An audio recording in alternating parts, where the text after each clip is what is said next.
Live, good morning. Hello there. So guys, once again, this is Coach Hans, and for today's tutorial, i-demo ko naman po sa inyo kung ano po ba yung workaround just in case makalimutan mo ang user ID mo or yung password mo. So simple lang po, when you log in, ganito lang po siya, no?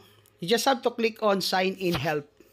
Yan, yung naka-green na po niyan. Pag click nyo po yan, hihingian po kayo ngayon ng inyong LiveGood ID. So make sure you always have a copy of your LiveGood ID number, your username, or your email address.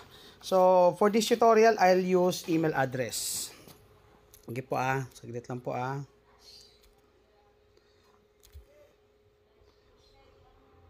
po email address ko. Then, click mo lang po send email. Ayan. Pag send email po niyan, all you need to do now is go to your email. Real time po, no?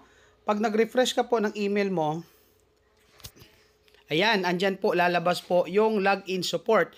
Automatically po, ipoprovide nyo sa inyo ang iyong user ID at ang inyong password kung saan magagamit mo ngayon sa pag-login. Kaya importante na tama yung email address na gagamitin natin tuwing tayo po ay nagpapa-reserve or nagpapa-pre-enroll para cases like this, hindi po kayo mahirapan i-retrieve.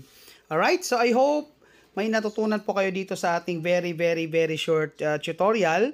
At para mas marami matuto, i-share nyo po itong video na ito. Okay? So once again, we all deserve a great life here in Live Good. See you at the top. God bless.